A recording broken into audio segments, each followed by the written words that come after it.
insults, to racial, sexual, and religious chauvinism, to rabid nationalist fervor, are beginning not to work. Business of who I am and whether I'm good or bad or achieving or not, all that's learned along the way. It's just a ride.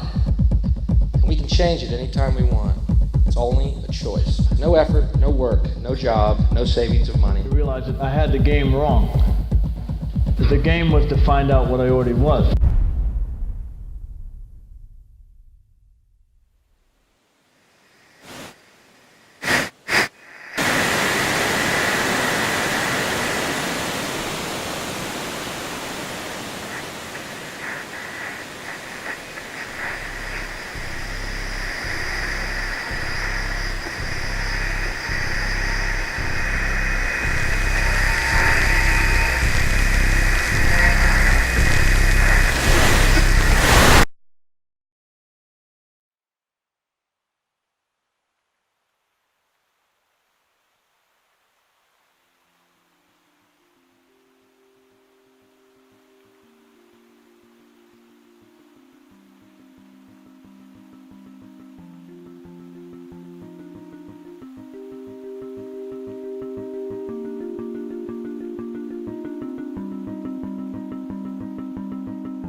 We were saying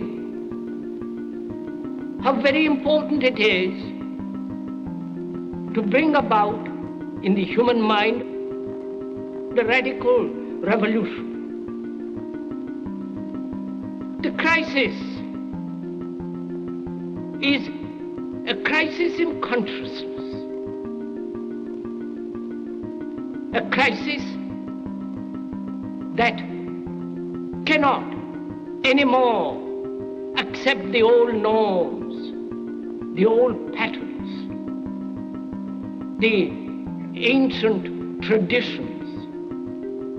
And considering what the world is now, with all the misery, conflict, destructive brutality, aggression, and so on, man is still as he was. He's still brutal, violent, aggressive, acquisitive, competitive, and he has built a society along these lines.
Society today is composed of a series of institutions. From political institutions, legal institutions, religious institutions, to institutions of social class, familial values, and occupational specialization. It is obvious the profound influence these traditionalized structures have in shaping our understandings and perspectives. Yet, of all the social institutions we are born into, directed by, and conditioned upon, there seems to be no system as taken for granted and misunderstood as the monetary system. Taking on nearly religious proportions, the established monetary institution exists as one of the most unquestioned forms of faith there is. How money is created, the policies by which it is governed, and how it truly affects society are unregistered interests of the great majority of the population.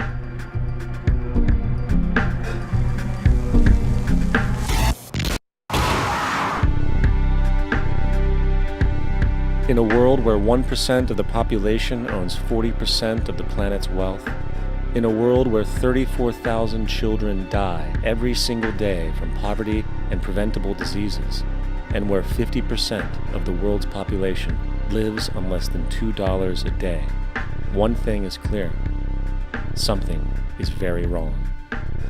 And whether we are aware of it or not, the lifeblood of all of our established institutions, and thus society itself, is money.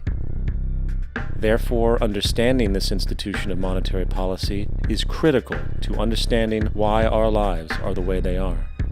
Unfortunately, economics is often viewed with confusion and boredom. Endless streams of financial jargon coupled with intimidating mathematics quickly deters people from attempts at understanding it.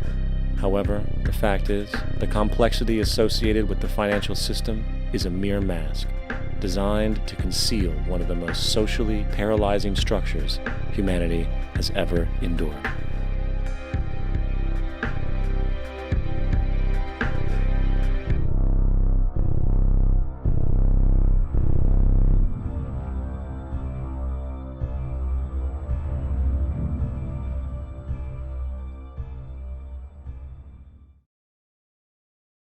A number of years ago, the Central Bank of the United States, the Federal Reserve, produced a document entitled Modern Money Mechanics.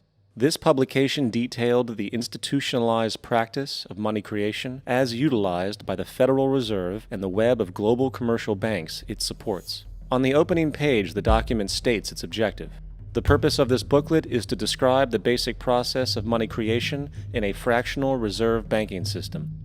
It then proceeds to describe this fractional reserve process through various banking terminology, a translation of which goes something like this. The United States government decides it needs some money, so it calls up the Federal Reserve and requests, say, $10 billion. The Fed replies, saying, sure, we'll buy $10 billion in government bonds from you. So the government takes some pieces of paper, paints some official-looking designs on them, and calls them treasury bonds. Then it puts a value on these bonds to the sum of $10 billion and sends them over to the Fed. In turn, the people at the Fed draw up a bunch of impressive pieces of paper themselves, only this time calling them Federal Reserve notes, also designating a value of $10 billion to the set. The Fed then takes these notes and trades them for the bonds. Once this exchange is complete, the government then takes the $10 billion in Federal Reserve notes and deposits it into a bank account. And upon this deposit, the paper notes officially become legal tender money, adding $10 billion to the U.S. money supply. And there it is. $10 billion in new money has been created. Of course, this example is a generalization, for, in reality, this transaction would occur electronically, with no paper used at all. In fact, only 3% of the U.S. money supply exists in physical currency. The other 97% essentially exists in computers alone. Now, government bonds are, by design, instruments of debt, and when the Fed purchases these bonds, with money it essentially created out of thin air, the government is actually promising to pay back that money to the Fed. In other words, the money was created out of debt.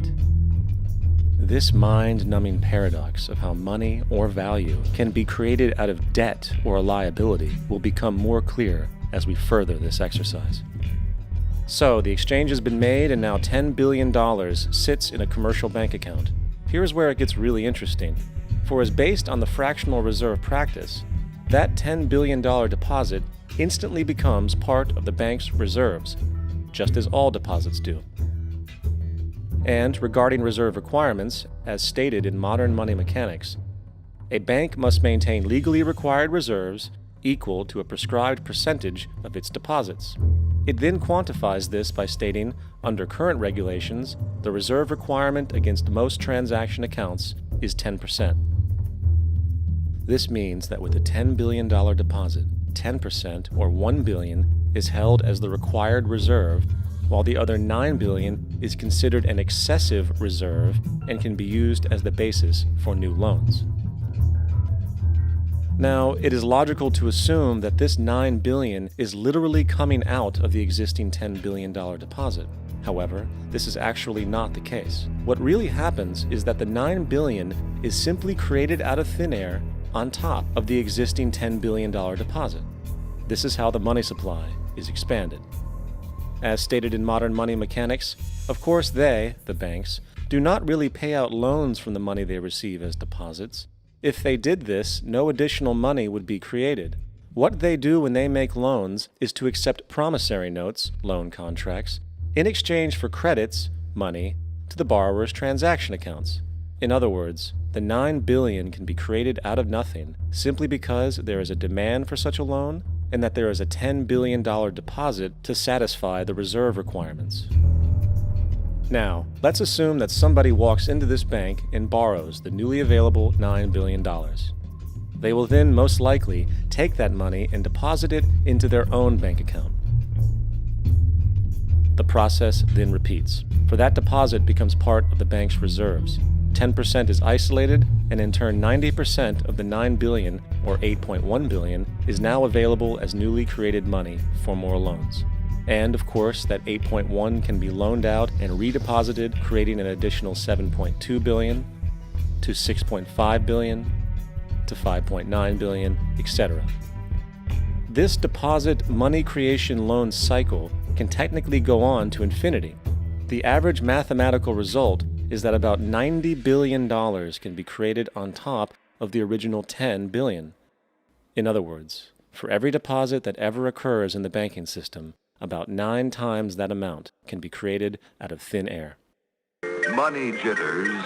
Ask the obliging Bank of America for a jar of soothing instant money, M-O-N-E-Y, in the form of a convenient personal loan. So, now that we understand how money is created by this fractional reserve banking system, a logical yet elusive question might come to mind. What is actually giving this newly created money value? The answer? The money that already exists. The new money essentially steals value from the existing money supply. For the total pool of money is being increased irrespective to demand for goods and services. And as supply and demand finds equilibrium, prices rise, diminishing the purchasing power of each individual dollar. This is generally referred to as inflation, and inflation is essentially a hidden tax on the public. What is the advice that you generally get? And that is inflate the currency. They don't say debase the currency. They don't say devalue the currency. They don't say cheat the people who are saved. They say lower the interest rates. The real deception is when we distort the value of money. When we create money out of thin air, we have no savings, and yet there's so-called capital. So my question boils down to this: how in the world can we expect to solve the problems of inflation, that is, the increase in the supply of money, with more inflation? Of course, it can't. The fractional reserve system of monetary expansion is inherently inflationary. For the act of expanding the money supply without there being a proportional expansion of goods and services in the economy will always debase a currency. In fact, a quick glance at the historical values of the US dollar versus the money supply reflects this point definitively, for the inverse relationship is obvious. $1 in 1913 required $21.60 in 2007 to match value. That is a 96% devaluation since the Federal Reserve came into existence. Now, if this reality of inherent and perpetual inflation seems absurd and economically self-defeating, hold that thought, for absurdity is an understatement in regard to how our financial system really operates.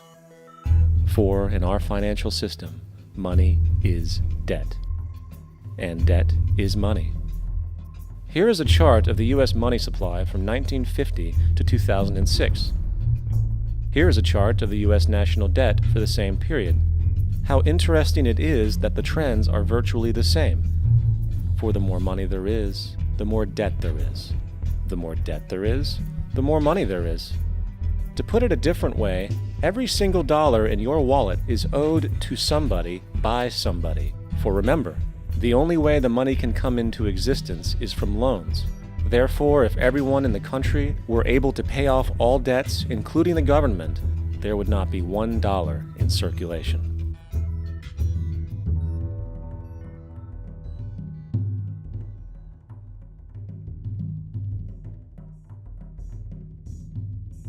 In fact, the last time in American history the national debt was completely paid off was in 1835 after President Andrew Jackson shut down the central bank that preceded the Federal Reserve. In fact, Jackson's entire political platform essentially revolved around his commitment to shut down the central bank, stating at one point, "The bold efforts the present bank has made to control the government are but premonitions of the fate that awaits the American people should they be deluded into a perpetuation of this institution or the establishment of another like it." Unfortunately, his message was short-lived, and the international bankers succeeded to install another central bank in 1913, the Federal Reserve. And as long as this institution exists, perpetual debt is guaranteed. Now, so far we have discussed the reality that money is created out of debt, through loans. These loans are based on a bank's reserves, and reserves are derived from deposits. And through this fractional reserve system, any one deposit can create 9 times its original value, in turn debasing the existing money supply, raising prices in society. And since all this money is created out of debt and circulated randomly through commerce, people become detached from their original debt, and a disequilibrium exists, where people are forced to compete for labor in order to pull enough money out of the money supply to cover their costs of living. As dysfunctional and backwards as all of this might seem, there is still one thing we have omitted from this equation. And it is this element of the structure which reveals the truly fraudulent nature of the system itself: the application of interest. When the government borrows money from the Fed, or when a person borrows money from a bank, it almost always has to be paid back with accrued interest.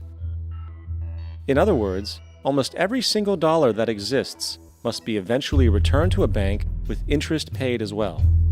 But if all money is borrowed from the central bank and is expanded by commercial banks through loans, only what would be referred to as the principal is being created in the money supply. So then, where is the money to cover all of the interest that is charged? Nowhere. It doesn't exist. The ramifications of this are staggering, for the amount of money owed back to the banks will always exceed the amount of money that is available in circulation. This is why inflation is a constant in the economy, for new money is always needed to help cover the perpetual deficit built into the system, caused by the need to pay the interest. What this also means is that mathematically, defaults and bankruptcy are literally built into the system, and there will always be poor pockets of society that get the short end of the stick. An analogy would be a game of musical chairs, for once the music stops, somebody is left out to dry. And that's the point. It invariably transfers true wealth from the individual to the banks.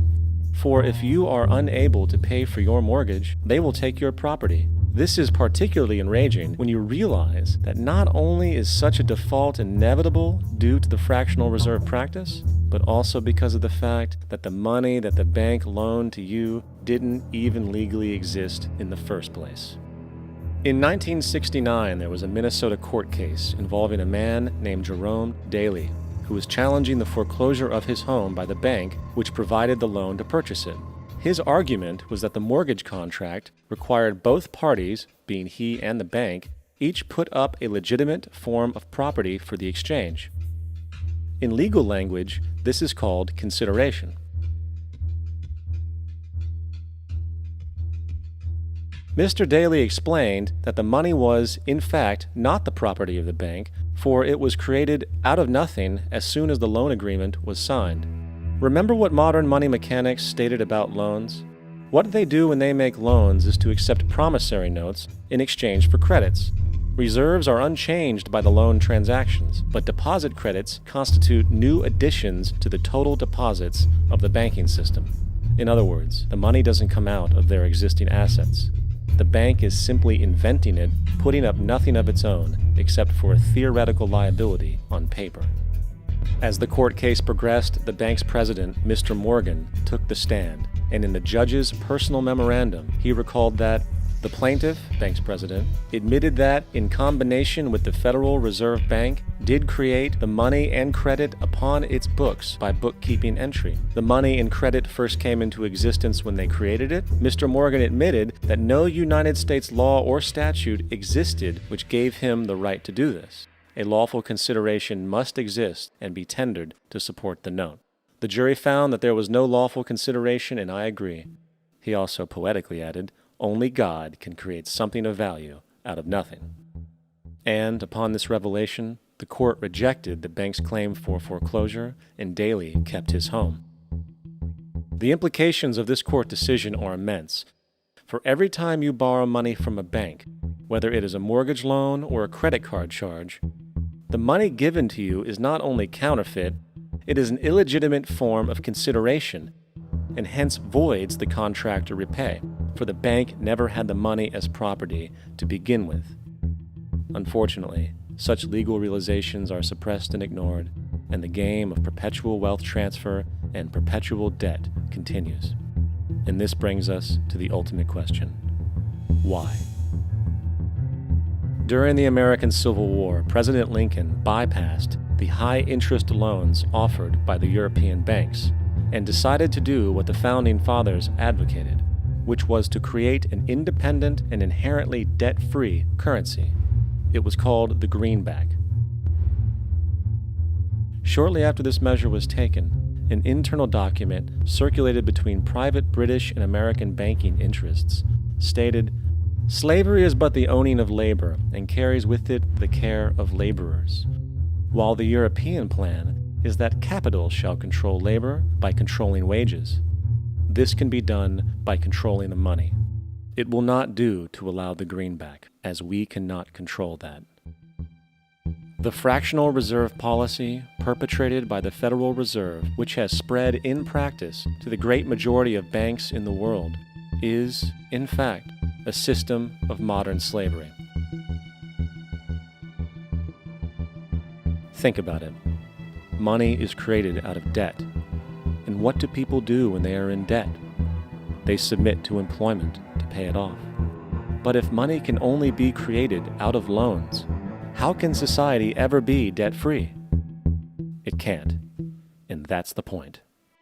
And it is the fear of losing assets coupled with the struggle to keep up with the perpetual debt and inflation inherent in the system, compounded by the inescapable scarcity within the money supply itself, created by the interest that can never be repaid, that keeps the wage slave in line, running on the hamster wheel with millions of others, in effect powering an empire that truly benefits only the elite at the top of the pyramid. For, at the end of the day, who are you really working for? The banks. Money is created in a bank and invariably ends up in a bank. They are the true masters, along with the corporations and governments they support. Physical slavery requires people to be housed and fed. Economic slavery requires people to feed and house themselves. It is one of the most ingenious scams for social manipulation ever created, and at its core, it is an invisible war against the population. Debt is the weapon used to conquer and enslave societies, and interest is its prime ammunition. And as the majority walks around oblivious to this reality, the banks, in collusion with governments and corporations, continue to perfect and expand their tactics of economic warfare, spawning new bases, such as the World Bank and International Monetary Fund, while also inventing a new type of soldier, the birth of the economic hitman.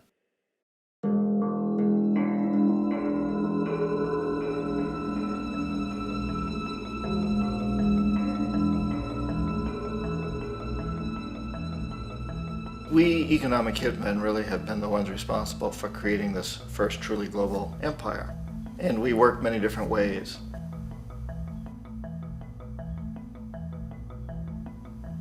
But perhaps the most common is that we will identify a country that has resources our corporations covet, like oil, and then arrange a huge loan to that country from the World Bank or one of its sister organizations. But the money never actually goes to the country. Instead, it goes to our big corporations to build infrastructure projects in that country, power plants, industrial parks, ports, things that benefit a few rich people in that country, in addition to our corporations, but really don't help the majority of the people at all. However, those people, the whole country is left holding a huge debt. It's such a big debt they can't repay it, and that's part of the plan, that they can't repay it. And so at some point, we economic hitmen go back to them and say, listen, you owe us a lot of money, can't pay your debts, so sell your oil real cheap to our oil companies. Allow us to build a military base in your country, or send troops in support of ours to someplace in the world like Iraq, or vote with us on the next UN vote.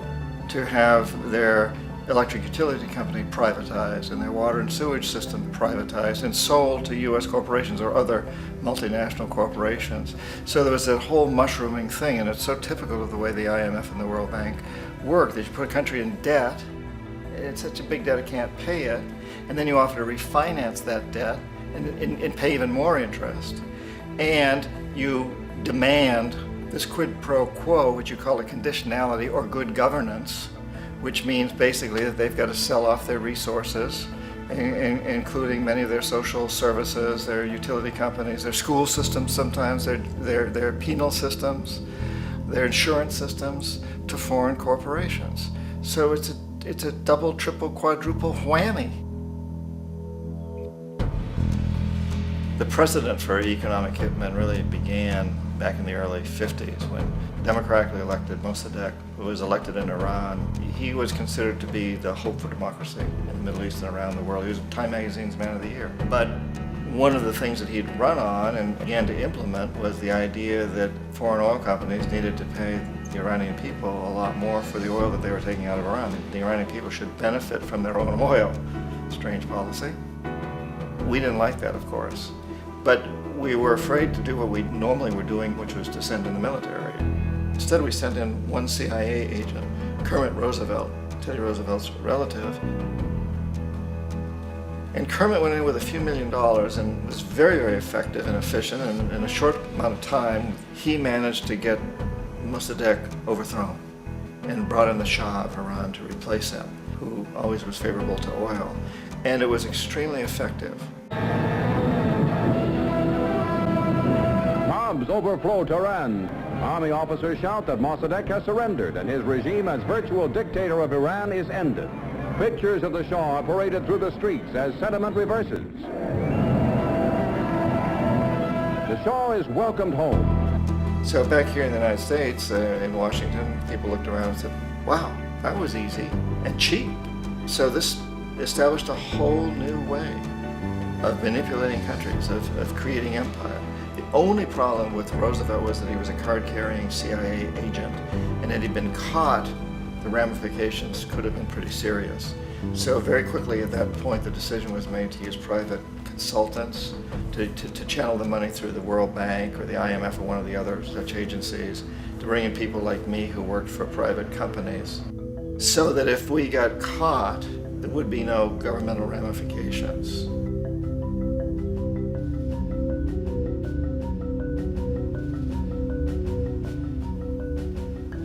When Arbenz became president of Guatemala, the country was very much under the thumbs of United Fruit Company, the big international corporations. And Arbenz ran on this ticket that says, you know, we want to get the land back to the people. And once he took power, he was implementing policies that would do exactly that, give land rights back to the people. United Fruit didn't like that very much. And so they hired a public relations firm, launched a huge campaign in the United States to convince the United States people, the citizens of the United States, and the press of the United States, and the Congress of the United States, that Arbenz was a Soviet puppet, and that if we allowed him to stay in power, the Soviets would have a foothold in this hemisphere. And that, at that point in time, was a huge fear on everybody's mind, the Red Terror, the Communist Terror. And so, to make a long story short, out of this public relations campaign came a commitment on the part of the CIA and the military to take this man out. And in fact, we did. We sent in planes, we sent in soldiers, we sent in jackals, we sent everything in to take him out, and did take him out. And as soon as he was removed from office, the new guy that took over after him basically reinstated everything to the big international corporations, including United Fruit.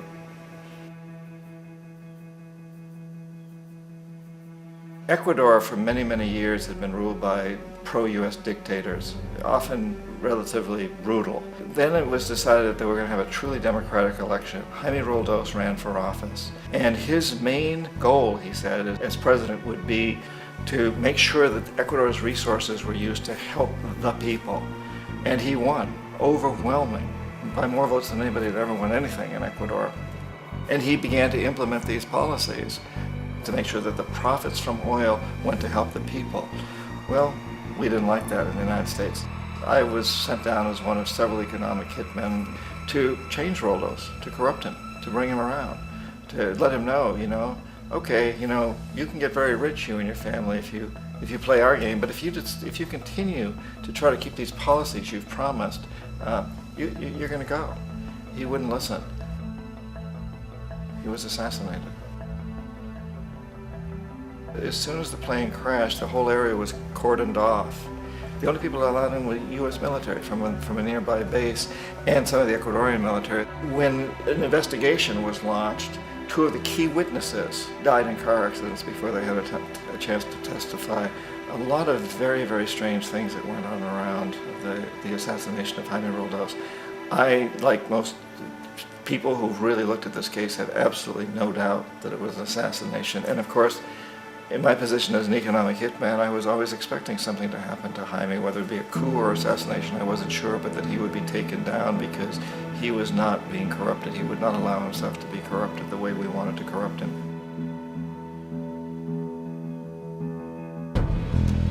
Omar Torrijos, president of Panama, was one of my favorite people. I really, really liked him. He was very charismatic. He was a guy who really wanted to help his country. And when I tried to bribe him or corrupt him, he said, look, John, he called me Juanito. He said, look, Juanito, I don't need the money. What I really need is for my country to be treated fairly. I need for the United States to repay the debts that you owe my people for all the destruction you've done here. I need to be in a position where I can help other Latin American countries win their independence and be free of this terrible presence from the north that you people are exploiting us so badly. I need to have the Panama Canal back in the hands of the Panamanian people. That's what I want. And so, leave me alone. Don't try to bribe me. It was 1981, and in May, Jaime Roldos was assassinated. And Omar was very aware of this. Torrijos got his family together and he said, I'm probably next, but it's okay because I've done what I came here to do. I've renegotiated the canal. The canal will now be in our hands. He just finished negotiating the treaty with Jimmy Carter. In June of that same year, just a couple of months later, he also went down in an airplane crash, which there's no question was executed by CIA-sponsored jackals. Tremendous amount of evidence that one of Torrijos' security guards handed him at the last moment as he was getting on the plane a tape recorder, a small tape recorder that contained a bomb.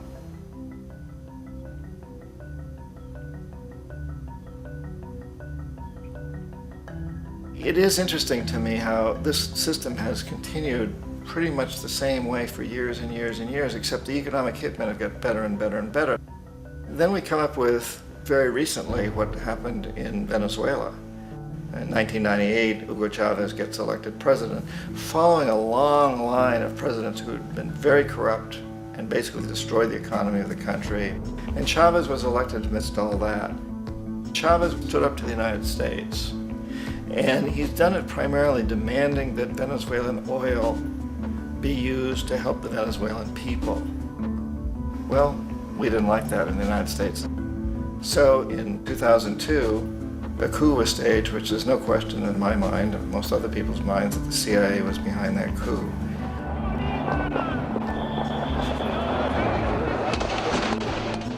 way that that coup was fomented was very reflective of what Kermit Roosevelt had done in Iran, of paying people to go out into the streets to riot, to protest, to say this Chavez is very unpopular. You know, if you can get a few thousand people to do that, television can make it look like it's the whole country, and things start to mushroom. Except in the case of Chavez, he was smart enough, and the people were so strongly behind him that they overcame it, which was a phenomenal moment in the history of Latin America.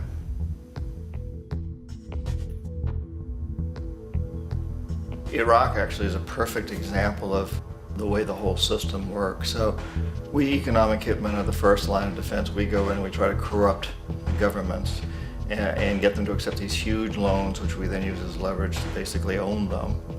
If we fail, as I failed in Panama with Omar Torrijos and in Ecuador with Jaime Roldos, men who refused to be corrupted, then the second line of defense is we send in the jackals. And the jackals either overthrow governments or they assassinate. And once that happens and a new government comes in, and boy, it's going to toe the line because the new president knows what will happen if he doesn't. In the case of Iraq, both of those things failed. Economic hitmen were not able to get through to Saddam Hussein. We tried very hard. We tried to get him to accept a deal very similar to what the House of Saud had accepted in Saudi Arabia, but he wouldn't accept it. And so the jackals went in to take him out. They couldn't do it. His security was very good. After all, he had one time worked for the CIA. He'd been hired to assassinate a former president of Iraq and failed, but he knew the system.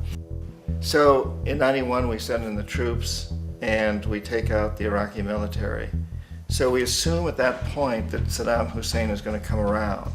We could have taken him out, of course, at that time, but we didn't want to. He's the kind of strong man we like.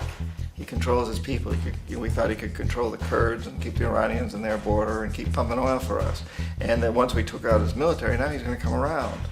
So the economic hitmen go back in the 90s without success. If they'd had success, he'd still be running the country. We'd be selling him all the fighter jets he wants and everything else he wants. But they couldn't, they didn't have success. The jackals couldn't take him out again, so we sent the military in once again, and this time we did the complete job and took him out, and in the process created for ourselves some very, very lucrative construction deals. We had to reconstruct a country that we'd essentially destroyed, which is a pretty good deal if you own construction companies, big ones. So, you know, Iraq shows the three stages. The economic hitmen failed there, the jackals failed there, and as a final measure, the military goes in. And in that way, we've really created an empire, but we've done it very, very subtly. It's clandestine. All the empires of the past were built on the military, and everybody knew they were building them. So the British knew they were building them, the French, the Germans, the Romans, the Greeks. And they were proud of it, and they always had some excuse like spreading civilization, spreading some religion, something like that. But they knew they were doing it. We don't. The majority of the people in the United States have no idea that we're living off the benefits of a clandestine empire, that today there's more slavery in the world than ever before. And then you have to ask yourself, well, if it's an empire, then who's the emperor? Obviously, our presidents of the United States are not emperors. An emperor is someone who's not elected, doesn't serve a limited term, and doesn't report to anyone, essentially. So you can't classify our presidents that way. But we do have what I consider to be the equivalent of the emperor, and it's what I call the corporatocracy. The corporatocracy is this group of individuals who run our biggest corporations, and they really act as the emperor of this empire. They control our media, either through direct ownership or advertising. They control most of our politicians because they finance their campaigns, either through their corporations or through personal contributions that come out of the corporations. They're not elected, they don't serve a limited term, they don't report to anybody. And at the very top of the corporatocracy, you really can't tell whether a person's working for a private corporation or the government because they're always moving back and forth. So, you know, you've got a guy who one moment is the president of a big construction company like Halliburton, and the next moment he's vice president of the United States, or the president who is in the oil business. And this is true whether you've got Democrats or Republicans in the office. You have them moving back and forth through the revolving door. And in a way, our government is invisible a lot of the time, and its policies are carried out by our corporations on one level or another. And then again, the policies of the government are basically forged by the corporatocracy and then presented to the government. They become government policy. So it's an incredibly cozy relationship.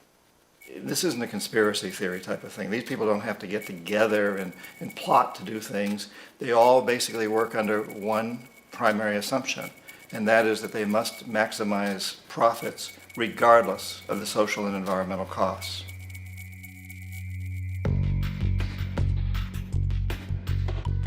This process of manipulation by the corporatocracy through the use of debt, bribery, and political overthrow is called globalization. Just as the Federal Reserve keeps the American public in a position of indentured servitude through perpetual debt, inflation, and interest, the World Bank and IMF serve this role on a global scale. The basic scam is simple. Put a country in debt either by its own indiscretion or through corrupting the leader of that country, then impose conditionalities or structural adjustment policies, often consisting of the following. Currency devaluation. When the value of a currency drops, so does everything valued in it. This makes indigenous resources available to predator countries at a fraction of their worth. Large funding cuts for social programs. These usually include education and healthcare, compromising the well-being and integrity of the society, leaving the public vulnerable to exploitation. Privatization of state-owned enterprises. This means that socially important systems can be purchased and regulated by foreign corporations for profit. For example, in 1999, the World Bank insisted that the Bolivian government sell the public water system of its third largest city to a subsidy of the U.S. corporation Bechtel. As soon as this occurred, water bills for the already impoverished local residents skyrocketed. It wasn't until after a full-blown revolt by the people that the Bechtel contract was nullified. Then there is trade liberalization, or the opening up of the economy through removing any restrictions on foreign trade. This allows for a number of abusive economic manifestations, such as transnational corporations bringing in their own mass-produced products, undercutting the indigenous production and ruining local economies. An example is Jamaica, which, after accepting loans and conditionalities from the World Bank, lost its largest cash crop markets due to competition with Western imports.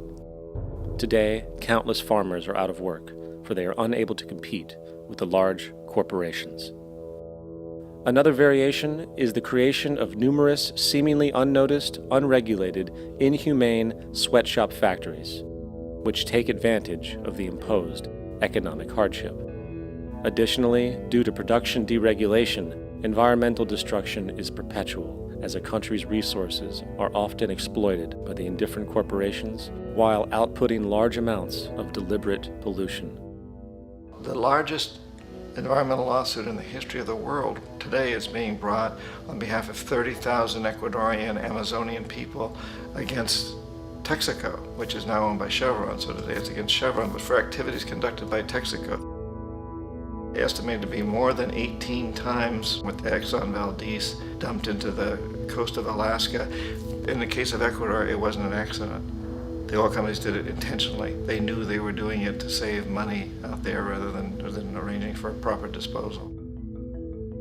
Furthermore, a cursory glance at the performance record of the World Bank reveals that the institution, which publicly claims to help poor countries develop and alleviate poverty, has done nothing but increase poverty and the wealth gap, while corporate profits soar.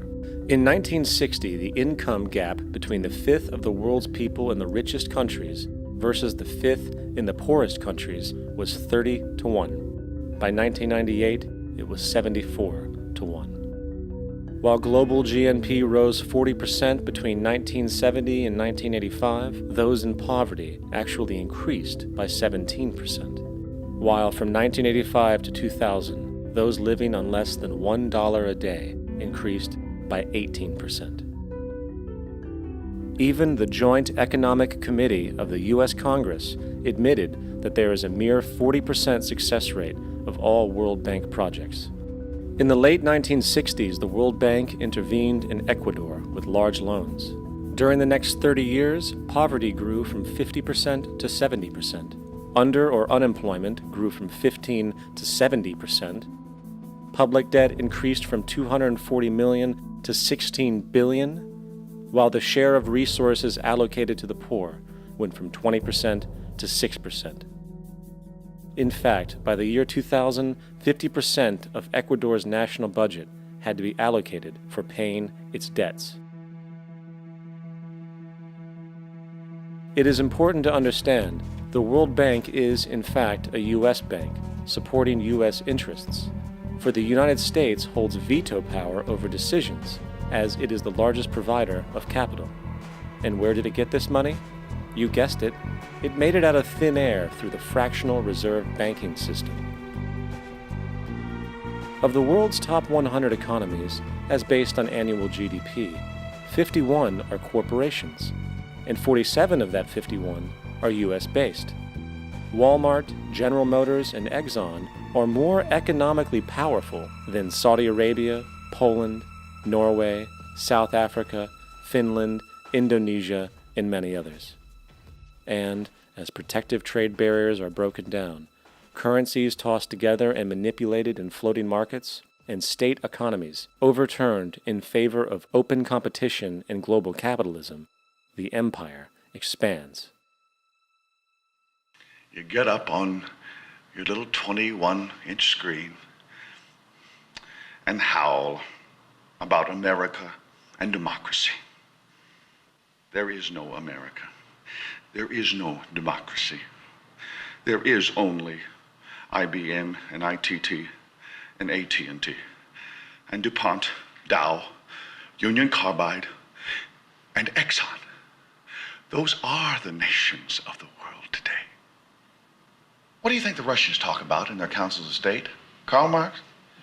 They get out their linear programming charts, statistical decision theories, minimax solutions, and compute the price-cost probabilities of their transactions and investments, just like we do.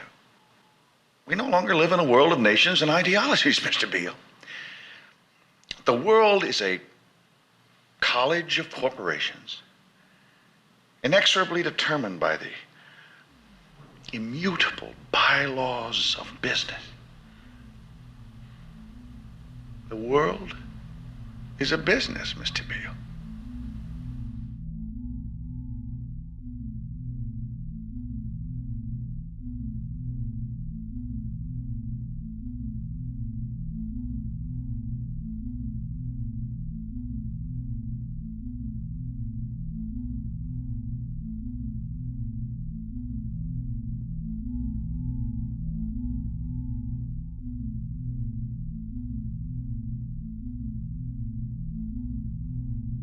The world is being taken over by a handful of business powers who dominate the natural resources we need to live while controlling the money we need to obtain these resources.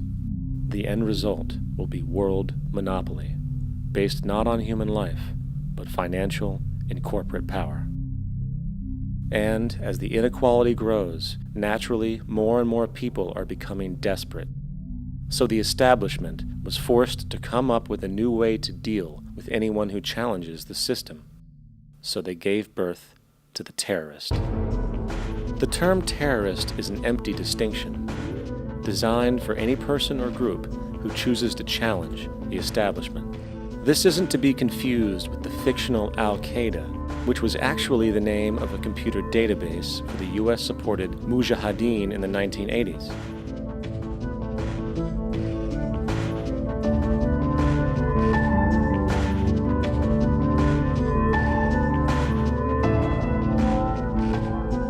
In 2007, the Department of Defense received $161.8 billion for the so-called global war on terrorism. According to the National Counterterrorism Center, in 2004, roughly 2,000 people were killed internationally due to supposed terrorist acts. Of that number, 70 were American. Using this number as a general average, which is extremely generous, It is interesting to note that twice as many people die from peanut allergies a year than from terrorist acts. Concurrently, the leading cause of death in America is coronary heart disease, killing roughly 450,000 each year. And in 2007, the government's allocation of funds for research on this issue was about $3 billion. This means that the U.S. government in 2007 spent 54 times the amount for preventing terrorism than it spent for preventing a disease which kills 6,600 times more people annually than terrorism does. Yet, as the name terrorism and Al-Qaeda are arbitrarily stamped on every news report relating to any action taken against U.S. interests, the myth grows wider. In mid-2008, the U.S. Attorney General actually proposed that the U.S. Congress officially declare war against the fantasy. Not to mention, as of July 2008, there are now over 1 million people currently on the U.S. terrorist watch list. These so-called counterterrorism measures, of course, have nothing to do with social protection, and everything to do with preserving the establishment amongst the growing anti-American sentiment both domestically and internationally, which is legitimately founded on the greed-based corporate empire expansion that is exploiting the world. The true terrorists of our world do not meet at the docks at midnight or scream Allah Akbar before some violent action. The true terrorists of our world wear $5,000 suits and work in the highest positions of finance, government, and business. So, what do we do? How do we stop a system of greed and corruption that has so much power and momentum? How do we stop this aberrant group behavior which feels no compassion for, say, the millions slaughtered in Iraq and Afghanistan, so the corporatocracy can control energy resources and opium production for Wall Street profit?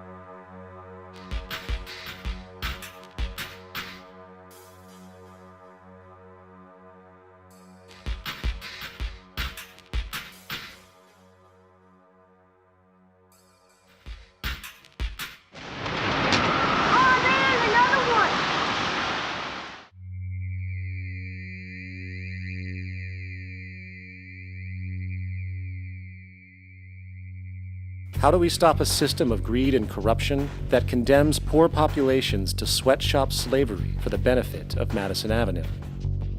Or that engineers false flag terror attacks for the sake of manipulation? Or that generates built-in modes of social operation which are inherently exploitative?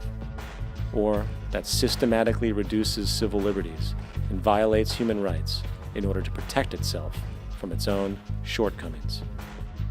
How do we deal with the numerous covert institutions, such as the Council on Foreign Relations, the Trilateral Commission, and the Bilderberg Group, and other undemocratically elected groups which, behind closed doors, collude to control the political, financial, social, and environmental elements of our lives? In order to find the answer, we must first find the true underlying cause. For the fact is, the selfish, corrupt, power, and profit-based groups are not the true source of the problem. They are symptoms.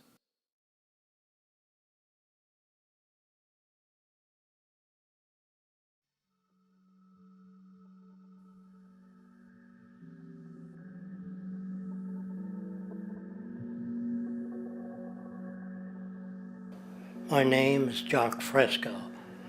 I'm an industrial designer and a social engineer. I'm very much interested in society and developing a system that might be sustainable for all people. First of all, the word corruption is a monetary invention. That aberrant behavior that's disruptive to the well-being of people, while you're dealing with human behavior. And human behavior appears to be environmentally determined, meaning if you were raised by the Seminole Indians as a baby, never saw anything else, you'd hold that value system. And this goes for nations, it goes for individuals, for families. They try to indoctrinate their children to their particular faith and their country and make them feel like they're part of that. And they build a society which they call established. They establish a workable point of view and tend to perpetuate that, whereas all societies are really emergent, not established. And so they fight new ideas that would interfere with the establishment. Governments try to perpetuate that which keeps them in power. People are not elected to political office to change things. They're put there to keep things the way they are. So you see, the basis of corruption is in our society. Let me make it clear. All nations, then, are basically corrupt because they tend to uphold existing institutions. I don't mean to uphold or downgrade all nations, but communism, socialism, fascism, the free enterprise system, and all other subcultures are the same. They are all basically corrupt. The most fundamental characteristic of our social institutions is the necessity for self-preservation. Whether dealing with a corporation, a religion, or a government, the foremost interest is to preserve the institution itself. For instance, the last thing an oil company would ever want is the utilization of energy that was outside of its control, for it makes that company less relevant to society. Likewise, the Cold War and the collapse of the Soviet Union was, in reality, a way to preserve and perpetuate the established economic and global hegemony of the United States. Similarly, religions condition people to feel guilty for natural inclinations, each claiming to offer the only path to forgiveness and salvation. At the heart of this institutional self-preservation lies the monetary system, for it is money that provides the means for power and survival. Therefore, just as a poor person might be forced to steal in order to survive, it is a natural inclination to do whatever is needed to continue an institution's profitability. This makes it inherently difficult for profit-based institutions to change, for it puts in jeopardy not only the survival of large groups of people, but also the coveted materialistic lifestyles associated with affluence and power. Therefore, the paralyzing necessity to preserve an institution, regardless of its social relevance, is largely rooted in the need for money or profit.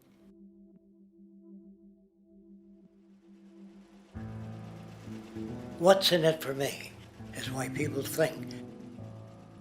And so if a man makes money selling a certain product, naturally he's going to fight the existence of another product that may threaten his institution. Therefore, people cannot be fair, and people do not trust each other.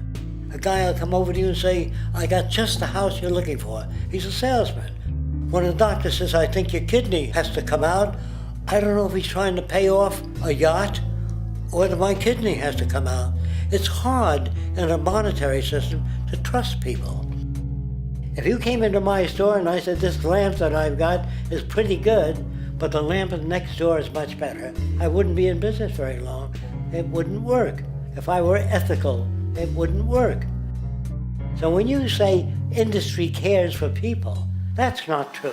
They can't afford to be ethical. So your system is not designed to serve the well-being of people. If you still don't understand that, there would be no outsourcing of jobs if they cared about people. Industry does not care. They only hire people because it hasn't been automated yet.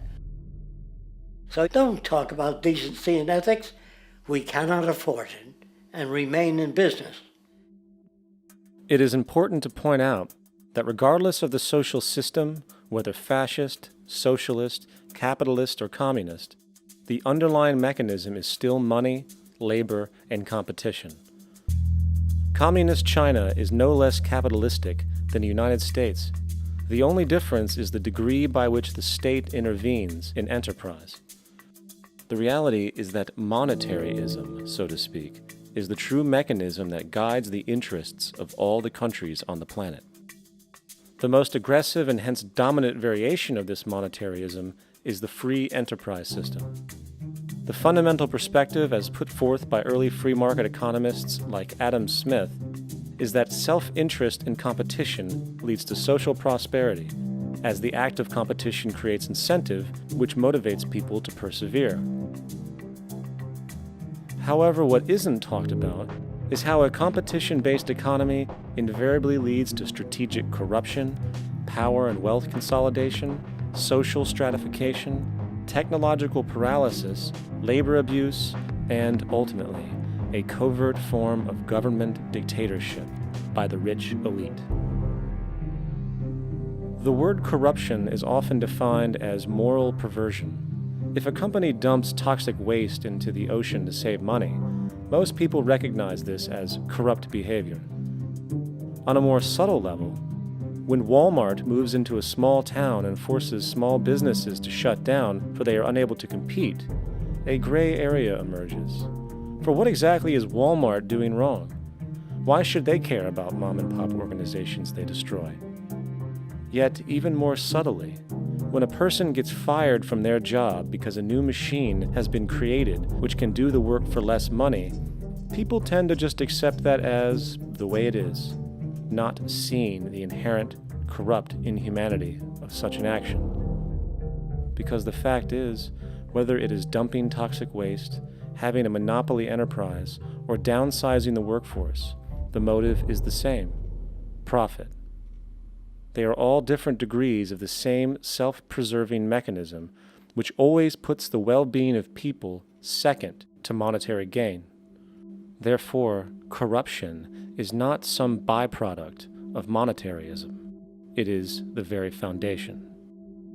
And while most people acknowledge this tendency on one level or another, the majority remains naive as to the broad ramifications of having such a selfish mechanism as the guiding mentality in society. Internal documents show that after this company positively, absolutely knew that they had a medication that was infected with the AIDS virus, they took the product off the market in the U.S. and then they dumped it in France, Europe, Asia, and Latin America. The U.S. government allowed it to happen. The FDA allowed this to happen. And now the government is completely looking the other way. Thousands of innocent hemophiliacs have died from the AIDS virus. This company knew absolutely that it was infected with AIDS. They dumped it because they wanted to turn this disaster into a profit. So you see, you have built-in corruption. We're all chiseling off each other, and you can't expect decency in that sort of thing. And feeling that, they don't know who to elect. They think in terms of a democracy, which is not possible in a monetary-based economy. If you have more money to advertise your position, the position you desire in government, that isn't a democracy. It serves those in positions of differential advantage. So it's always a dictatorship of the elitists, the financially wealthy.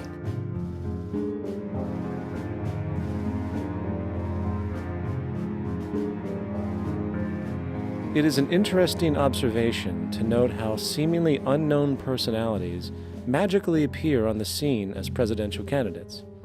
Then, before you know it, somehow you are left to choose from a small group of extremely wealthy people who suspiciously have the same broad social view. Obviously, it's a joke. The people placed on the ballot are done so because they have been pre-decided to be acceptable by the established financial powers who actually run the show. Yet, many who understand this illusion of democracy often think, if only we could just get our honest, ethical politicians in power, then we would be okay. Well, while this idea, of course, seems reasonable in our established, oriented worldview, it is, unfortunately, another fallacy. For when it really comes down to what is actually important, the institution of politics, and thus politicians themselves, have absolutely no true relevance as to what makes our world and society function. It's not politicians that can solve problems. They have no technical capabilities. They don't know how to solve problems. Even if they were sincere, they don't know how to solve problems. It's the technicians that produce the desalination plants. It's the technicians that give you electricity, that give you motor vehicles, that heat your house and cool it in the summertime. It's technology that solves problems, not politics. Politics cannot solve problems because they're not trained to do so. Very few people today stop and consider what it is that actually improves their lives. Is it money? Obviously not. One cannot eat money or stuff money into their car to get it to run. Is it politics? All politicians can do is create laws, establish budgets, and declare war. Is it religion? Of course not. Religion creates nothing except intangible emotional solace for those who require it. The true gift that we as human beings have, which has been solely responsible for everything that has improved our lives, is technology. What is technology? Technology is a pencil which allows one to solidify ideas on paper for communication. Technology is an automobile which allows one to travel faster than feet would allow. Technology is a pair of eyeglasses which enables sight for those who need it. Applied technology itself is merely an extension of human attributes which reduces human effort, freeing humans from a particular chore or problem. Imagine what your life would be like today without a telephone, or an oven, or a computer, or an airplane. Everything in your home, which you take for granted, from a doorbell, to a table, to a dishwasher, is technology generated from the creative, scientific ingenuity of human technicians, not money, politics, or religion. These are false institutions. And writing your congressman is fantastic. They tell you to write your congressman if you want something done. The men in Washington should be at the forefront of technology, the forefront of human studies, the forefront of crime, all the factors that shape human behavior. You don't have to write your congressman. What kind of people are they that are appointed to do that job? The future will have great difficulty. And the question that's raised by politicians is, how much will a project cost? The question is not how much will it cost. Do we have the resources? And we have the resources today to house everyone, build hospitals all over the world, build schools all over the world, the finest equipment and labs for teaching and doing medical research. So you see, we have all that, but we're in a monetary system. And in the monetary system, there's profit. And what is the fundamental mechanism that drives the profit system besides self-interest? What is it exactly that maintains that competitive edge at its core? Is it high efficiency and sustainability? No, that isn't part of their design. Nothing produced in our profit-based society is even remotely sustainable or efficient. If it was, there wouldn't be a multi-million-dollar-a-year service industry for automobiles, nor would the average lifespan for most electronics be less than 3 months before they're obsolete. Is it abundance? Absolutely not. Abundance, as based on the laws of supply and demand, is actually a negative thing. If a diamond company finds 10 times the usual amount of diamonds during their mining, it means the supply of diamonds has increased, which means the cost and profit per diamond drops. The fact is, efficiency, sustainability, and abundance are enemies of profit. To put it into a word, it is the mechanism of scarcity that increases profits. What is scarcity? Based on keeping products valuable. Slowing up production on oil raises the price. Maintaining scarcity of diamonds keeps the price high. They burn diamonds at the Kimberley diamond mines. They made a carbon that keeps the price up. So then, what does it mean for society when scarcity, either produced naturally or through manipulation, is a beneficial condition for industry? It means that sustainability and abundance will never ever occur in a profit system, for it simply goes against the very nature of the structure. Therefore, it is impossible to have a world without war or poverty. It is impossible to continually advance technology to its most efficient and productive states. And, most dramatically, it is impossible to expect human beings to behave in truly ethical or decent ways.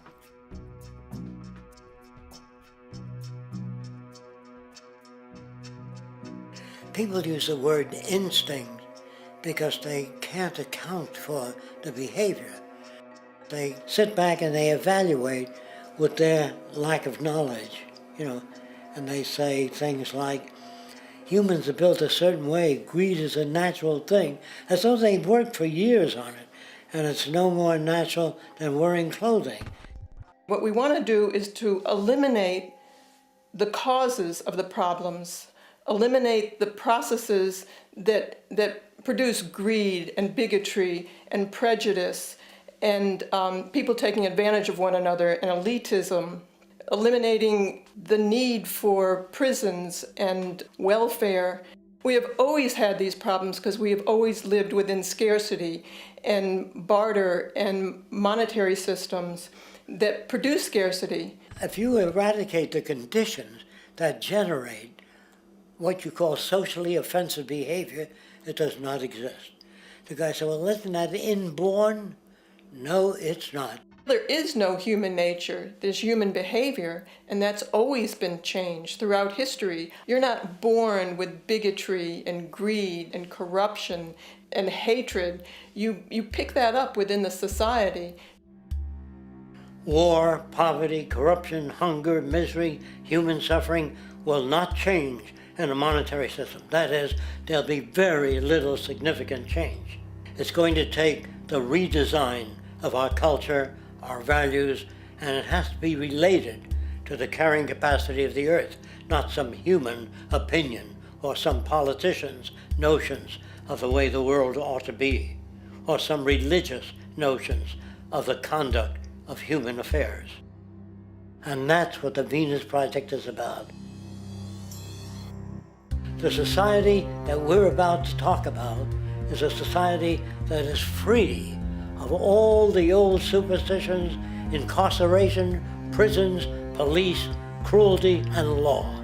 All laws will disappear, and the professions will disappear that are no longer valid, such as stockbrokers, bankers, advertising, gone forever, because it's no longer relevant.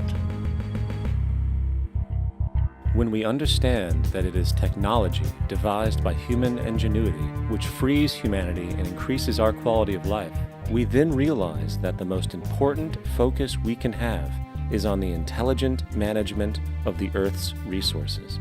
For it is from these natural resources we gain the materials to continue our path of prosperity.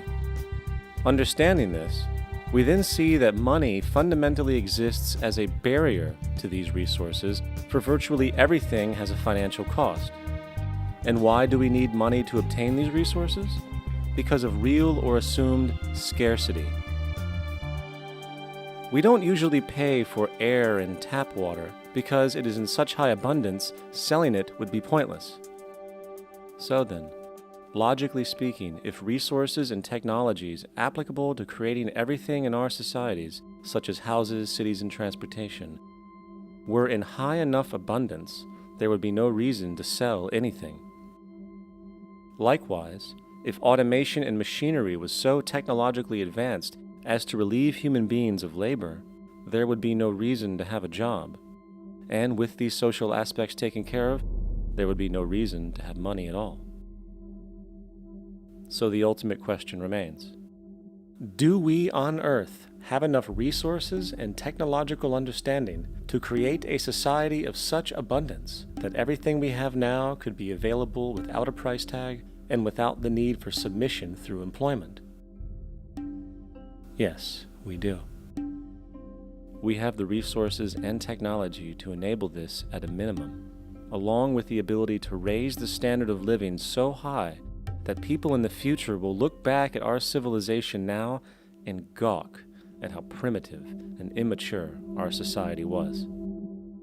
What the Venus Project proposes is an entirely different system that's updated to present-day knowledge.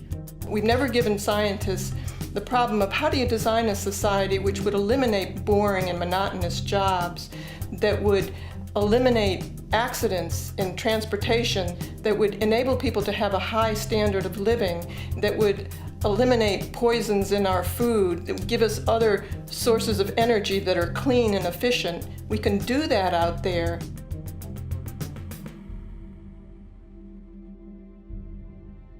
The major difference between a resource-based economy and a monetary system is that a resource-based economy is really concerned with people and their well-being, where a monetary system has become so distorted that the concerns of the people are really secondary, if they're there at all. The products that are turned out are for how much money you can get. If there is a problem in society and you can't earn money from solving that problem, then it won't be done. The resource-based economy is really not close to anything that's been tried. And with all our technology today, we can create abundance. It could be used to improve everyone's lifestyle. Abundance all over the world if we use our technology wisely and maintain the environment. It's a very different system, and it's very hard to talk about because the public is not that well enough informed as to the state of technology.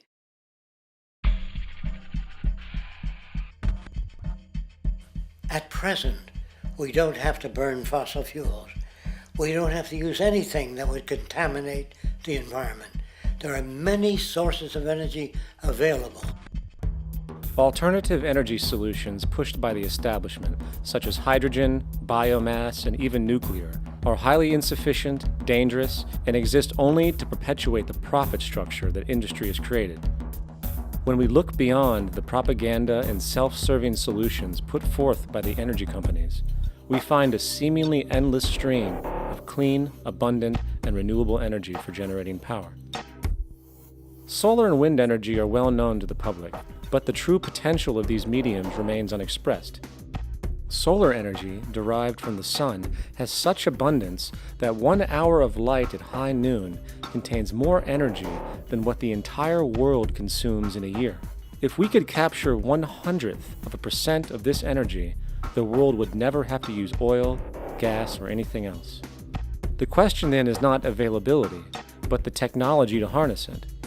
And there are many advanced mediums today which could accomplish just that, if they were not hindered by the need to compete for market share with the established energy power structures. Then there's wind energy. Wind energy has long been denounced as weak, and due to being location-driven, impractical. This is simply not true. The U.S. Department of Energy admitted in 2007 that if wind was fully harvested in just 3 of America's 50 states, it could power the entire nation. And then there are the rather unknown mediums of tidal and wave power. Tidal power is derived from tidal shifts in the ocean. Installing turbines which capture this movement generates energy. In the United Kingdom, 42 sites are currently noted as available, forecasting that 34% of all the UK's energy could come from tidal power alone. Wave power, which extracts energy from the surface motions of the ocean, is estimated to have a global potential of up to 80,000 terawatt-hours a year. This means 50% of the entire planet's energy usage could be produced from this medium alone. Now, it is important to point out that tidal, wave, solar, and wind power requires virtually no preliminary energy to harness, unlike coal, oil, gas, biomass, hydrogen, and all the others. In combination, these 4 mediums alone, if efficiently harnessed through technology, could power the world forever.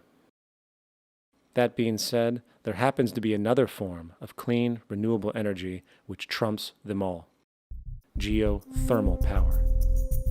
Geothermal energy utilizes what is called heat mining, which, through a simple process using water, is able to generate massive amounts of clean energy.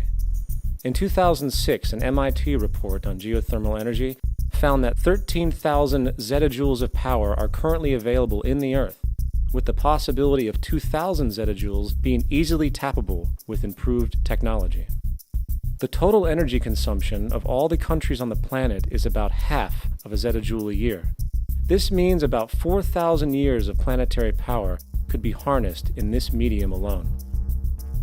And when we understand that the Earth's heat generation is constantly renewed, this energy is really limitless and could be used forever. These energy sources are only a few of the clean, renewable mediums available, and as time goes on, we will find more. The grand realization is that we have total energy abundance without the need for pollution, traditional conservation, or in fact, a price tag. And what about transportation?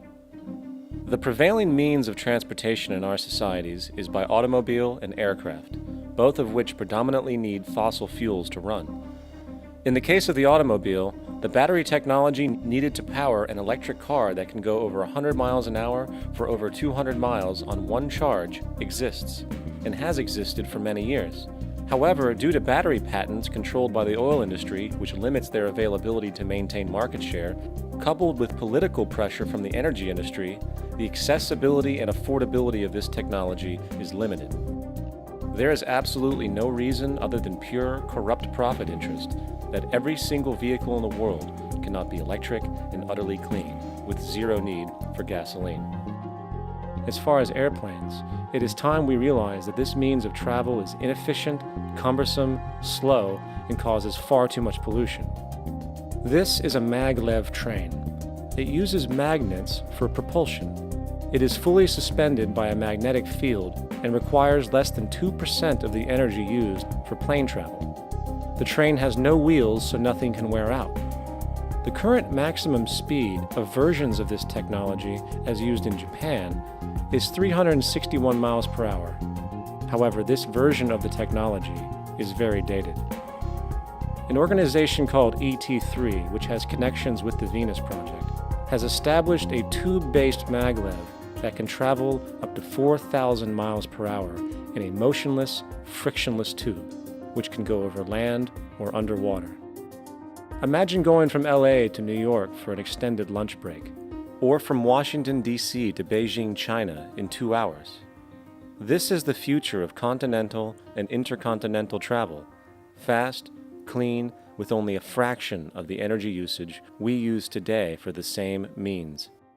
In fact, between maglev technology, advanced battery storage, and geothermal energy, there would be no reason to ever burn fossil fuels again. And we can do this now if we were not held back by the paralyzing profit structure. Now, America is inclined toward fascism. It has a propensity by its dominant philosophy and religion to uphold the fascist point of view. American industry is essentially a fascist institution. If you don't understand that, the minute you punch that time clock, you walk into a dictatorship. We're given notions about the respectability of work, and I really look at it as being paid slavery. They're brought up to believe that you shall earn your living by the sweat of your brow. That holds people back, freeing people from drudgery, repetitive jobs which make them ignorant. You rob them. In our society, that is a resource-based economy, machines free people. You see, we can't imagine that because we've never known that kind of world. If we look back at history, we see a very clear pattern of machine automation slowly replacing human labor. From the disappearance of the elevator man to the near full automation of an automobile production plant, the fact is, as technology grows, the need for humans in the workforce will continually be diminished. This creates a serious clash, which proves the falseness of the monetary-based labor system. for human employment is in direct competition with technological development. Therefore, given the fundamental priority of profit by industry, people through time will be continually laid off and replaced by machine. When industry takes on a machine, instead of shortening the workday, they downsize. You lose your job, so you have a right to fear machines.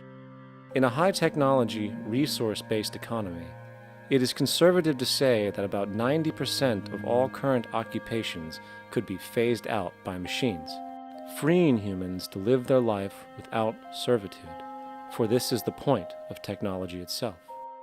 And through time, with nanotechnology and other highly advanced forms of science, it is not far-fetched to see how even complex medical procedures could be performed by machines as well, and based on the pattern, with much higher success rates than humans get today.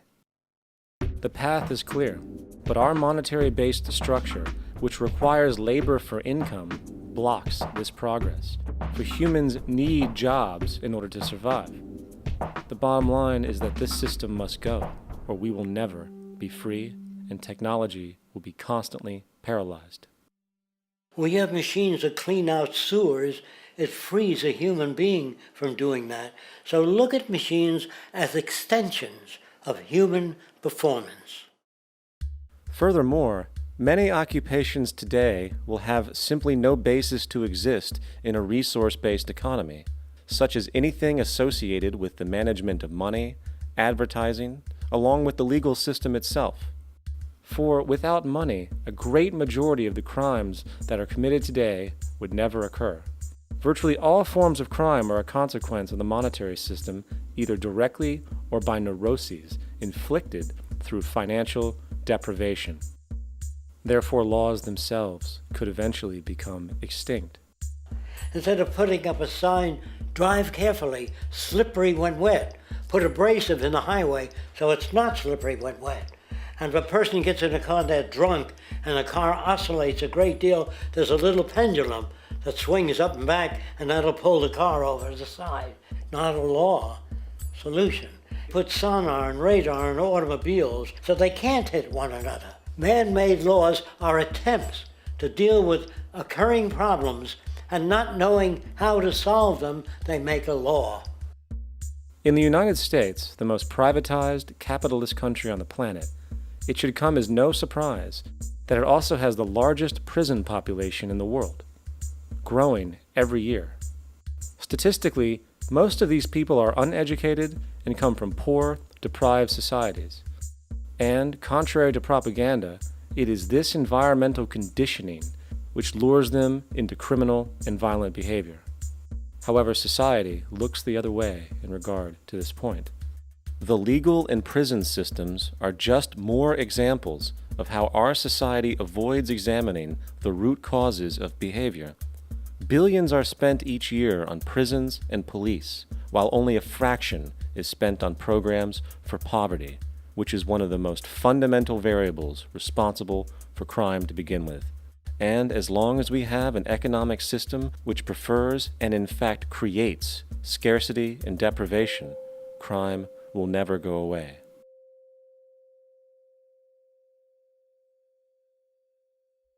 If people have access to the necessities of life without servitude, debt, barter, trade, they behave very differently.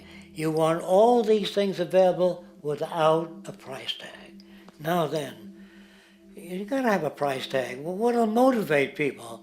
Man gets everything he wants, he just lay around in the sun.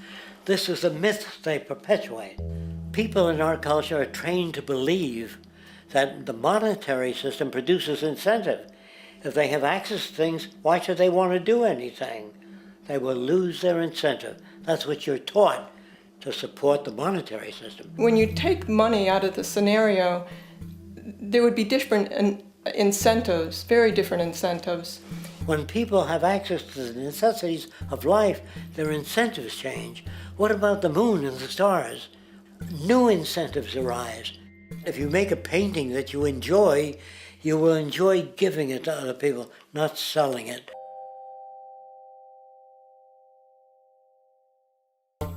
I think most of the education that I've seen today is essentially producing a person for a job. It's very specialized. They're not generalists. People don't know a lot about a lot of different subjects.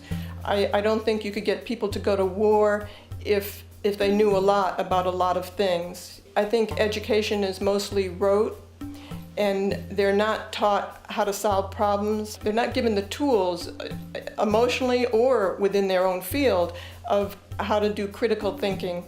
A resource-based economy, the education would be very different. Our society's major concern is mental development and to motivate each person to their highest potential.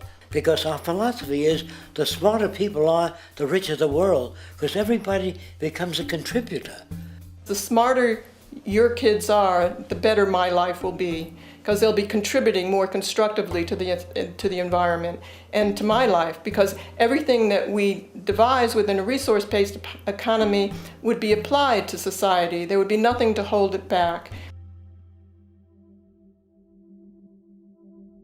Patriotism, weapons, armies, navies, all that is a sign that we're not civilized yet. Kids will ask their parents, didn't you see the necessity of the machines? Dad, couldn't you see that war was inevitable when you produce scarcity? Isn't it obvious? Of course the kid will understand that you were pinheads, raised merely to serve the established institutions. We're such an abominable, sick society that we won't make the history book. They just say that large nations took land from smaller nations, used force and violence. You'll get history talked about as corrupt behavior all the way along until the beginning of the civilized world. That's when all the nations work together. World unification, working toward common good for all human beings, and without anyone being subservient to anyone else. Without social stratification, whether it be technical elitism or any other kind of elitism, eradicated from the face of the earth. The state does nothing because there is no state.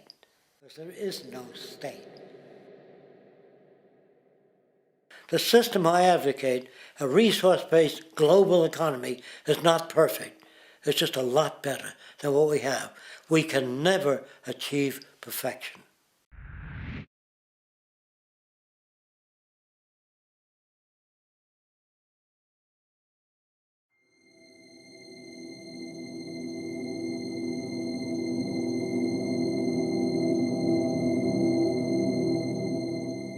The social values of our society, which has manifested in perpetual warfare, corruption, oppressive laws, social stratification, irrelevant superstitions, environmental destruction, and a despotic, socially indifferent, profit-oriented ruling class, is fundamentally the result of a collective ignorance of two of the most basic insights humans can have about reality: the emergent and symbiotic aspects of natural law. The emergent nature of reality is that all systems, whether it is knowledge, society, technology, philosophy, or any other creation, will, when uninhibited, undergo fluid, perpetual change. What we consider commonplace today, such as modern communication and transportation, would have been unimaginable in ancient times. Likewise, the future will contain technologies, realizations, and social structures that we cannot even fathom in the present. We have gone from alchemy to chemistry, from a geocentric universe to a heliocentric, from believing that demons were the cause of illness to modern medicine. This development shows no sign of ending, and it is this awareness that aligns us and leads us on a continuous path to growth and progress. Static, empirical knowledge does not exist. Rather, it is the insight of the emergence of all systems we must recognize. This means we must be open to new information at all times, even if it threatens our current belief system and hence identities. Sadly, society today has failed to recognize this, and the established institutions continue to paralyze growth by preserving outdated social structures. Simultaneously, the population suffers from a fear of change, for their conditioning assumes a static identity, and challenging one's belief system usually results in insult and apprehension, for being wrong is erroneously associated with failure, when, in fact, to be proven wrong should be celebrated, for it is elevating someone to a new level of understanding, furthering awareness. The fact is, there is no such thing as a smart human being, for it is merely a matter of time before their ideas are updated, changed, or eradicated. And this tendency to blindly hold on to a belief system, sheltering it from new, possibly transforming information, is nothing less than a form of intellectual materialism. The monetary system perpetuates this materialism not only by its self-preserving structures, but also through the countless number of people who have been conditioned into blindly and thoughtlessly upholding these structures, therefore becoming self-appointed guardians of the status quo. Sheep, which no longer need a sheepdog to control them, for they control each other by ostracizing those who step out of the norm. This tendency to resist change and uphold existing institutions for the sake of identity, comfort, power, and profit is completely unsustainable and will only produce further imbalance, fragmentation, distortion, and invariably, destruction. It's time to change. From hunters and gatherers to the agricultural revolution to the industrial revolution, the pattern is clear. It is time for a new social system which reflects the understandings we have today. The monetary system is a product of a period of time where scarcity was a reality. Now, with the age of technology, it is no longer relevant to society. Gone with the aberrant behavior it manifests. Likewise, dominant worldviews, such as theistic religion, operate with the same social irrelevancy. Islam, Christianity, Judaism, Hinduism, and all of the others exist as barriers to personal and social growth, for each group perpetuates a closed worldview, and this finite understanding that they acknowledge is simply not possible in an emergent universe. Yet, religion has succeeded in shutting down the awareness of this emergence by instilling the psychological distortion of faith upon its followers, where logic and new information is rejected in favor of traditionalized, outdated beliefs. The concept of God is really a method of accounting for the nature of things. In the early days, people didn't know enough about how things formed, how nature worked, so they invented their own little stories. And they made God in their own image. A guy that gets angry. When people don't behave right, he creates floods and earthquakes. They say it's an act of God. A cursory glance at the suppressed history of religion reveals that even the foundational myths themselves are emergent culminations, developed through influence over time. For example, a cardinal doctrine of the Christian faith is the death and resurrection of Christ. This notion is so important that the Bible itself states, "And if Christ be not risen, then is our preaching vain, and your faith is also vain." Yet it is very difficult to take this account literally, for not only is there no primary source denoting this supernatural event in secular history, awareness of the enormous number of pre-Christian saviors who also died and were resurrected immediately puts the story in mythological territory by association. Early church figures such as Tertullian went to great lengths to break these associations, even claiming that the devil caused the similarities to occur, stating in the 2nd century, "The devil, whose business is to pervert the truth, mimics the exact circumstance of the divine sacraments. He baptizes his believers and promises forgiveness of sins. He celebrates the oblation of bread and brings in the symbol of the resurrection. Let us therefore acknowledge the craftiness of the devil, who copied certain things of those that be divine." What is truly sad, however, is that when we cease the idea that the stories from Christianity, Judaism, Islam, and all the others are literal history, and accept them for what they really are, which are purely allegorical expressions derived from many faiths, we see that all religions share a common thread. And it is this unifying imperative that needs to be recognized and appreciated. Religious belief has caused more fragmentation and conflict than any other ideology. Christianity alone has 34,000 different subgroups. The Bible is subject to interpretation. When you read it, you say, I think Jesus meant this. I think Job meant that. Oh no, he meant this. So you have the Lutheran, the Seventh-day Adventist, the Catholic, and a church divided is no church at all. And a church divided is no church at all.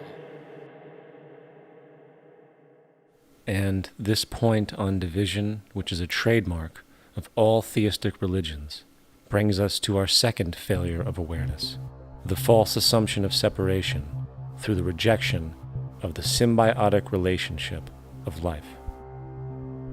Apart from the understanding that all natural systems are emergent, where all notions of reality will be constantly developed, altered, and even eradicated, we must also understand that all systems are, in fact, invented fragments, merely for the sake of conversation. For there is no such thing as independence in nature. The whole of nature is a unified system of interdependent variables, each a cause and a reaction, existing only as a concentrated whole. You don't see the plug connected to the environment, so it looks like we're free, wandering around. Take the oxygen away, we all die immediately. Take plant life away, we die. And without the sun, all the plants die. So we are connected. We really must take into account the totality. This isn't just a human experience on this planet. This is a total experience. And we know we can't survive without plants and animals. We know we can't survive without the four elements, you know. And so when are we going to really start taking that into account? That's what it is to be successful. Success depends on how well we relate to everything around us. I'm very aware of the fact that my grandson cannot possibly hope to inherit a sustainable, peaceful, stable, socially just world unless every child today growing up in Ethiopia, in Indonesia, in Bolivia, in Palestine, in Israel also has that same expectation. You got to take care of the whole community or you're going to have serious problems. And now we have to see that the whole world is the community and we must all take care of each other that way. And it's not just a community of human beings. It's a community of plants and animals and elements. And we really need to understand that. That's what's going to bring us joy, too, and pleasure. That's what's missing in our lives right now. We can call it spirituality, but the fact of the matter is, joy comes from that bliss of connectedness. That's our God spirit. That's that side of ourselves that really feels it. And you can feel it deep inside you. It's this amazing, wonderful feeling. And you know it when you get it. You don't get it from money. You get it from connection. Now, if that isn't a hazard to this country, how are we going to keep building nuclear weapons? You know what I mean? What's going to happen to the arms industry when we realize we're all one? It's going to fuck up the economy. The economy that's fake anyway. The economy that's fake anyway. The economy that's fake anyway. The economy that's fake anyway. The economy that's fake anyway. Which would be a real bummer. You can see why the government's cracking down on the idea of experiencing unconditional love.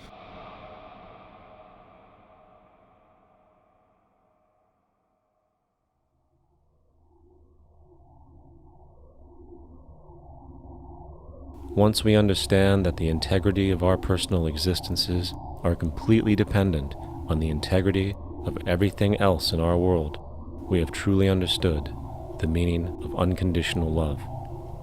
For love is extensionality, and seeing everything as you and you as everything can have no conditionalities. For, in fact, we are all everything at once.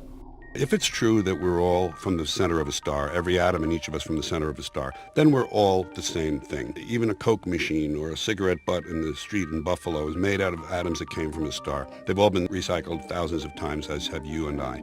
And therefore, it's only me out there. So what is there to be afraid of? What is there that needs solace-seeking? Nothing. There's nothing to be afraid of because it's all us. The trouble is we have been separated by being born and given a name and an identity and being individuated. We've been separated from the oneness, and that's what religion exploits, that people have this yearning to be part of the overall one again. So they exploit that. They call it God. They say he has rules. And I think it's cruel. I think you can do it absent religion.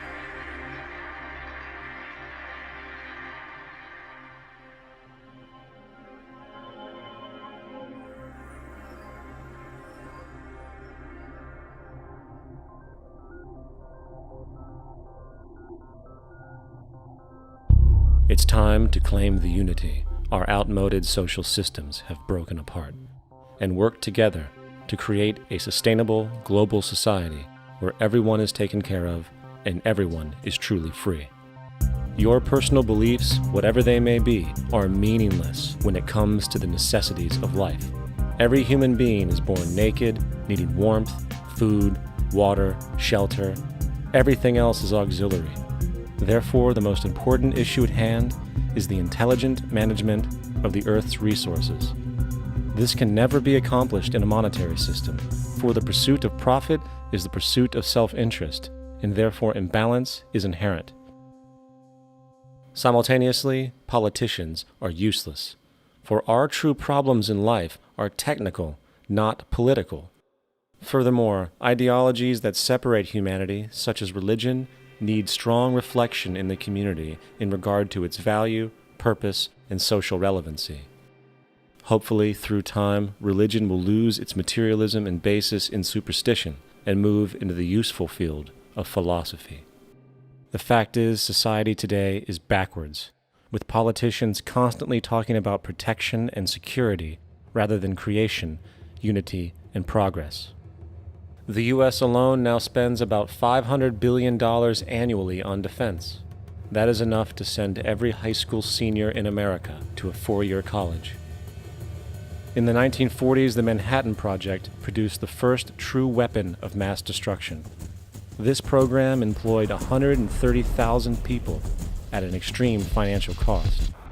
Imagine what our life would be like today if that group of scientists, instead of working on a way of killing people, worked on a way to create a self-sustaining, abundant world. Life today would be very, very different if that was their goal. Instead of weapons of mass destruction, it is time to unleash something much more powerful. Weapons of mass creation. Our true divinity is in our ability to create, and armed with the understanding of the symbiotic connections of life, while being guided by the emergent nature of reality, there is nothing we cannot do or accomplish. Of course, we face strong barriers in the form of established power structures that refuse to change. At the heart of these structures is the monetary system. As explained earlier, the fractional reserve policy is a form of slavery through debt, where it is literally impossible for society to be free. In turn, free market capitalism in the form of free trade uses debt to imprison the world and manipulate countries into subservience to a handful of large business and political powers. Apart from these obvious amoralities, the system itself is based on competition, which immediately destroys the possibility of large-scale collaborations for the common good, hence paralyzing any attempt at true global sustainability.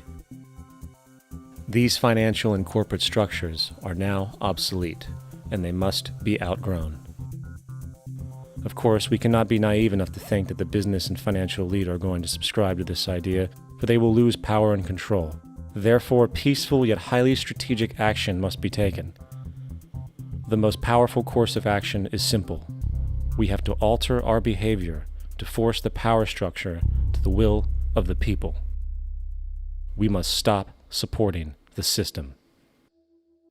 The only way the establishment will change is by our refusal to participate, while continuously acknowledging its endless flaws and corruptions. They're not going to give up the monetary system because of our designs of what we recommend. The system has to fail, and people have to lose confidence in their elected leaders. That will be a major turning point if the Venus Project is offered as a possible alternative. If not, I fear the consequences. The trends now indicate that our country is going bankrupt.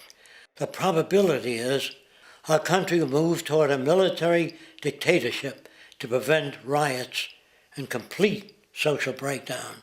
Once the U.S. breaks down, all the other cultures will undergo similar things. As of now, the world financial system is on the brink of collapse due to its own shortcomings. The Comptroller of Currency stated in 2003 that the interest on the U.S. national debt will not be affordable in less than 10 years. This theoretically means total bankruptcy for the U.S. economy, and its implications for the world are immense. In turn, the fractional reserve-based monetary system is reaching its theoretical limits of expansion, and the banking failures you are seeing are just the beginning. This is why inflation is skyrocketing, all debt is at record levels, and the government and Fed are hemorrhaging new money to bail out the corrupt system. For the only way to keep the banks going is by making more money. The only way to make more money is to create more debt and inflation. It is simply a matter of time before the tables turn, and there is no one willing to take new loans, while defaults grow, as people are unable to afford their current loans. Then the expansion of money will stop, and contraction will begin on a scale never before seen, ending a century-long pyramid scheme. This has already begun. Therefore, we need to expose this financial failure for what it is, using this weakness to our advantage. Here are some suggestions. Expose the banking fraud. Citibank, JP Morgan Chase, and Bank of America are the most powerful controllers within the corrupt Federal Reserve System. It's time to boycott these institutions. If you have a bank account or a credit card with any of them, move your money to another bank. If you have a mortgage, refinance with another bank. If you own their stock, sell it. If you work for them, quit. This gesture will express contempt for the true powers behind the private banking cartel known as the Federal Reserve, and create awareness about the fraud of the banking system itself. 2. Turn off the TV news. Visit the emerging independent news agencies on the internet for your information. CNN, NBC, ABC, Fox, and all the others present all news pre-filtered to maintain the status quo. With 4 corporations owning all major media outlets, objective information is impossible. This is the true beauty of the internet, and the establishment has been losing control because of this free flow of information. We must protect the internet at all times, as it is truly our savior right now. 3. Don't ever allow yourself, your family, or anyone you know to ever join the military. This is an obsolete institution now used exclusively for maintaining an establishment that is no longer relevant. U.S. soldiers in Iraq work for U.S. corporations, not the people.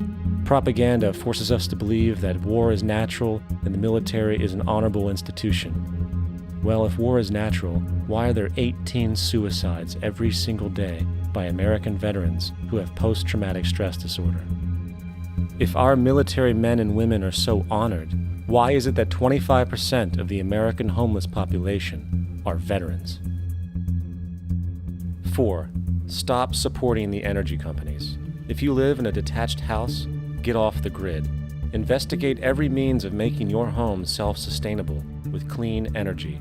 solar, wind, and other renewable energies are now affordable consumer realities, and considering the never-ending rising cost of traditional energies, it will likely be a cheaper investment over time. If you drive, get the smallest car you can, and consider using one of the many conversion technologies that can enable your car to be a hybrid, electric, or run on anything other than establishment fuels. 5. Reject the political system. The illusion of democracy is an insult to our intelligence. In a monetary system, there is no such thing as a true democracy, and there never was. We have two political parties owned by the same set of corporate lobbyists. They are placed in their positions by the corporations, with popularity artificially projected by their media. In a system of inherent corruption, the change of personnel every couple of years has very little relevance. Instead of pretending that the political game has any true meaning, focus your energy on how to transcend this failed system.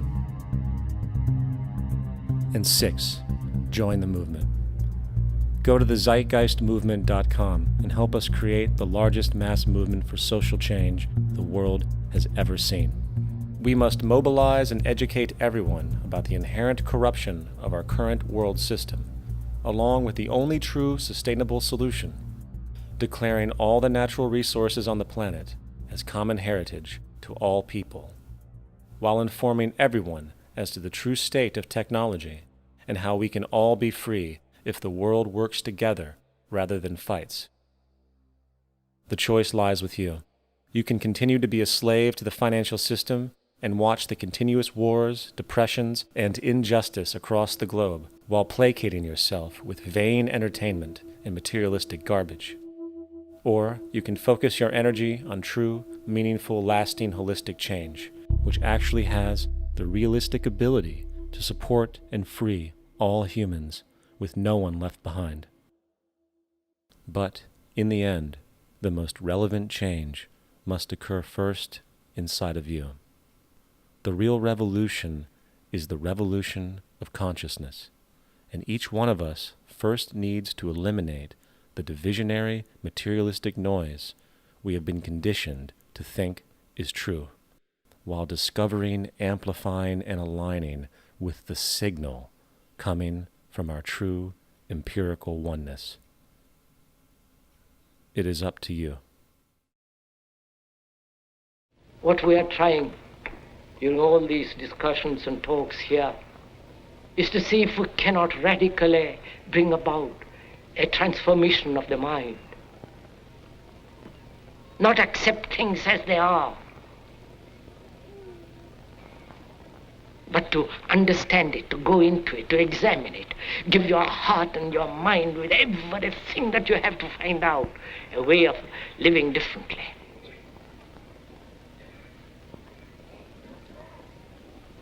But that depends on you and not somebody else. Because in this there is no teacher, no pupil, there is no leader, there is no guru, there is no master, no savior. You yourself are the teacher and the pupil, you are the master, you are the guru, you are the leader. You are everything.